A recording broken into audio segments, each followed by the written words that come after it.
Breaking now, behind the velvet curtain of ministry and praise music lies a battle no one saw coming. Two powerful voices, Lovy Elias and E.J. Newton, are locked in a legal fight that has left an entire faith community stunned. Rumors, filings, accusations, and years of quiet tension have finally exploded into public view. And while the headlines show one thing, the truth behind this confrontation might be deeper, messier, and far more emotional than anyone imagined.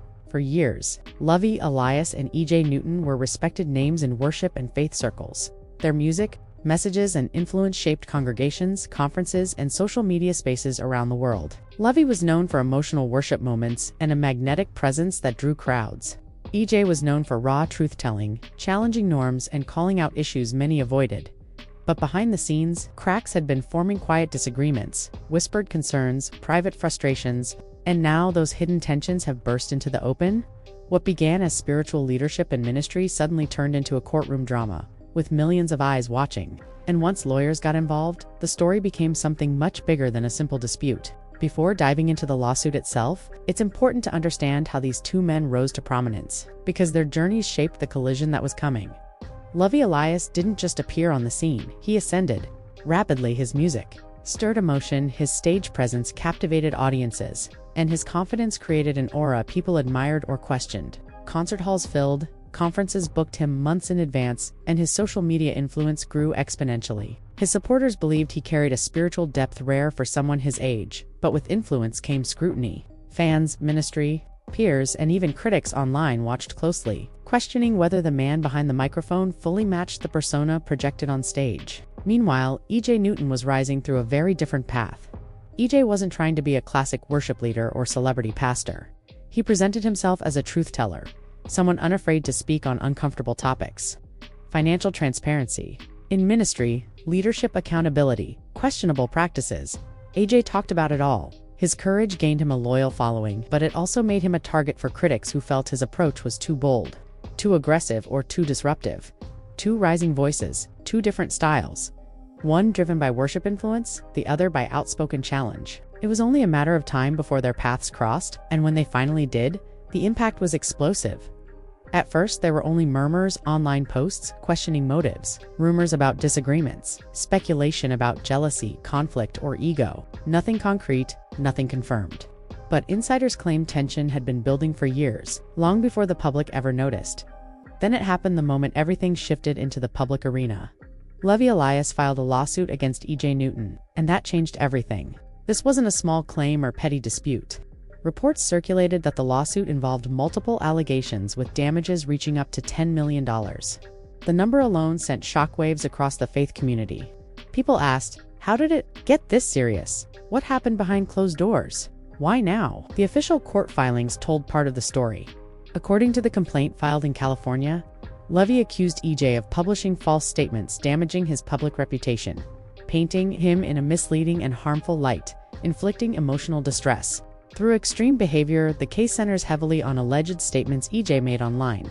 Statements Lovy insists were untrue, harmful, and destructive to his ministry and personal life. For Lovy, the lawsuit was more than a legal move. It was a fight to protect his name, his platform, and everything he had built. He believed false narratives were spreading and damaging the ministry he spent years cultivating. Filing a lawsuit became his way of drawing a line in the sand. But E.J.'s supporters saw things differently. Many argued that E.J.'s critiques were part of necessary conversations within the faith community, conversations about accountability, transparency, responsibility, and leadership ethics. To them, the lawsuit looked like an attempt to silence a voice willing to question systems others protected. And this is where the story took a turn, because once the lawsuit went public, everything spilled into the open. Media outlets picked it up. Ministry blogs discussed it. TikTok videos broke down court filings.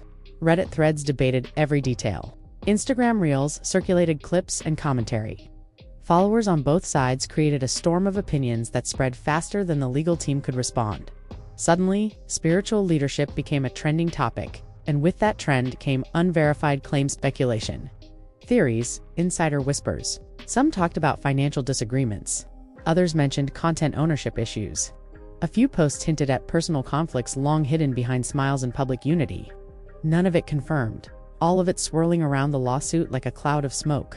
For followers, the confusion was overwhelming. People who admired Lovy felt heartbroken, wondering how a respected leader could be facing such intense scrutiny. People who followed EJ questioned whether he was being unfairly targeted for speaking boldly. Ministries associated with either side quietly reconsidered partnerships. Even neutral observers felt caught in the crossfire. What made it worse was the emotional toll behind the scenes. Lawsuits do not just affect public reputation, they affect mental health, family, friendships, and faith. Sources claim both men dealt with sleepless nights, pressure, and emotional stress as public perception shifted daily. Supporters wanted answers. Critics wanted accountability. Social media demanded updates. But the courtroom was where the real drama unfolded. Inside those walls, every detail mattered. Lawyers debated over statements, timelines, reputation, and intent. Witnesses recounted conversations that had once been private. Emails, screenshots, video clips, everything became evidence. The atmosphere was thick with tension. Lovy walked into court determined to defend the legacy he felt was under attack. EJ entered, prepared to defend his right to speak, claim his intentions were not malicious, and argue that his statements were protected and justified. With every hearing, people waited online to hear what happened. Every document upload became fuel for more videos. More threads, more opinions, and slowly. The lawsuit shifted from being just a conflict between two men to a far bigger conversation about leadership and modern faith culture. People asked, what happens when spiritual influence grows too quickly? Who holds leaders accountable? When is criticism necessary, and when is it harmful? Should ministry figures be treated like celebrities or held to stricter standards? The lawsuit exposed the fragile balance between influence and responsibility. It showed how public expectation can crush even the strongest voices. It reminded people that leaders are human, capable of brilliance, mistakes, passion, and pain. Inside the faith world, this case became a symbolic battle. A collision between worship celebrity culture and outspoken challenge culture. A clash of platforms, personalities, and ideologies. But beyond the drama, something deeper happened. Communities were forced to confront uncomfortable questions. People had to decide whether to believe rumors or wait for facts.